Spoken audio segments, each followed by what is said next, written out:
Voilà, bon, je vais vous montrer comment on fait un chapeau de gendarme à froid. Donc à froid, généralement, c'est un chapeau de gendarme qui se réalise à la cintreuse. Pourquoi? Parce que c'est un chapeau de gendarme qui aura des parties droites entre ses cintres. Donc un cuve de 14 avec un obstacle de 40 que j'ai déjà tracé. Rayon de cintrage de 61, d'accord, pris sur la forme d'une cintreuse. Donc je vais vous montrer comment je procède pour le tracer un chapeau de gendarme à froid avec partie droite. Au-dessus de mon obstacle, comme d'habitude, je mets mes 15 mm d'espace entre mon tube sautant et mon obstacle. Je mets mes 14 mm et 7 mm pour avoir l'axe. Je descends mon rayon de cintrage sur ma ligne qui est de 61. Tac, voilà. À partir de là, je prends mon rayon de cintrage avec mon compas. D'accord. Je le reporte donc sur ma ligne, n'importe où, pour tracer ma parallèle. D'accord. Même principe jusqu'ici que le chapeau de gendarme à chaud. Je trace un parallèle. D'accord. Je prends deux fois le rayon de cintrage. Toujours pareil. Donc 2 fois 6,1, ça fait 12,2. Donc je prends mes 12,2. D'accord. Je me pique sur mon rayon de cintrage. D'accord, toujours être précis. Je me fais un repère sur ma parallèle que j'ai tracée juste avant. D'accord. Et c'est là que toute la différence du dessin vient. Je décale, du coup, par rapport à mes repères, je me décale à l'extérieur, à chaque fois, de 5 mm. D'accord. Donc de mon repère, je me décale de 5 mm à droite, et de mon repère à gauche, je me décale à sa gauche de 5 mm sur les extérieurs. Je descends un trait parallèle à ce repère, donc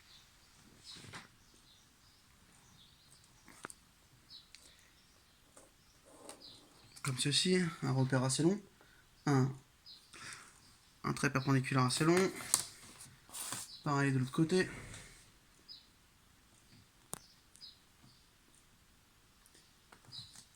Prendre le temps.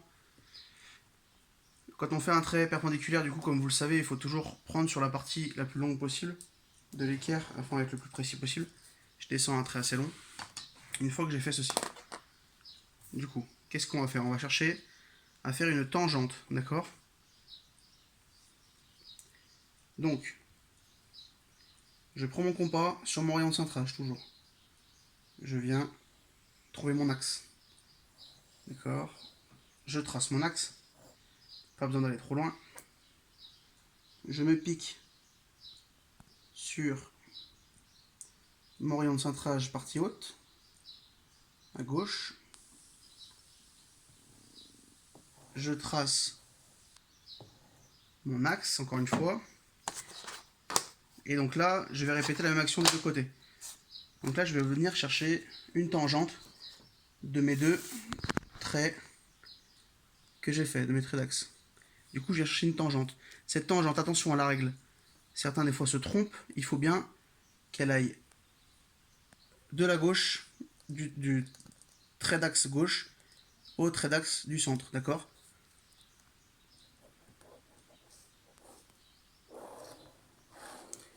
Je la trace assez longue, comme vous pouvez le voir. D'accord? Je peux faire la même action de l'autre côté. Du coup, je ne dérègle jamais mon compas pour gagner un peu de temps. Du coup, je me mets toujours sur le trait d'axe de l'axe de mon chapeau en premier. Et je viens chercher mon deuxième arc de cercle. D'accord? Et normalement, on doit se croiser. Mes deux diagonales doivent se croiser sur un point au même endroit, si vous êtes précis, de votre ligne d'axe. Comme vous pouvez le voir, c'est bon. Et après, de là, qu'est-ce qui se passe? On a nos trois traits de rayon. C'est ces trois traits qui vont être importants. il va falloir venir avec l'équerre chercher ces 3 traits sur mes deux axes que je viens de tracer juste avant. Donc je descends un trait d'axe. D'accord? Je le prolonge un peu pour être précis.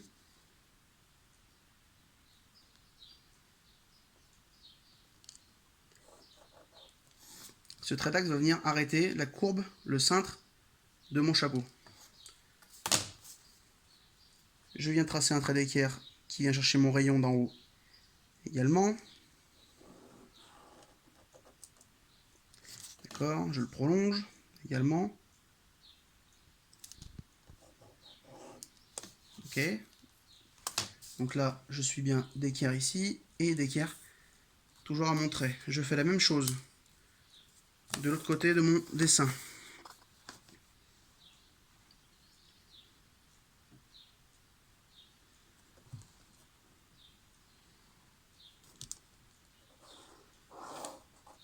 Pas avoir peur de prolonger des grands traits pour pouvoir être précis quand on les rallonge ensuite. D'accord, tac. Donc là je suis toujours d'équerre à mon trait. Je viens chercher mon troisième point.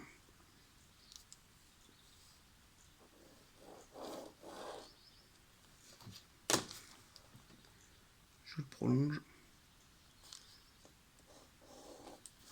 Et donc je suis bien d'équerre toujours à mon trait. Donc comme vous avez vu, j'ai fait des traits perpendiculaires et à chaque fois j'ai rejoint mes 3 points de rayon. Et là, dès que vous avez fini ça, votre dessin, vos traits de construction sont finis. Vous n'avez plus qu'à relier. Vous allez comprendre. Vous n'avez plus qu'à relier. Donc là, je prends ma fibre intérieure que je reporte. Tac. Sur mes 3 rayons. Paf. Après, je viens chercher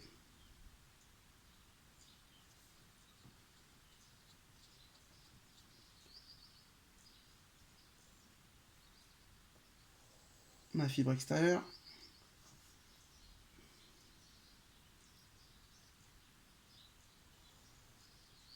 Hop. Et je finis mes 3 parties cintrées. D'accord?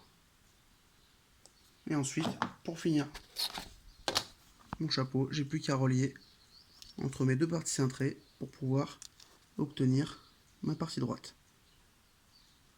D'accord? Hop. Pareil de l'autre côté.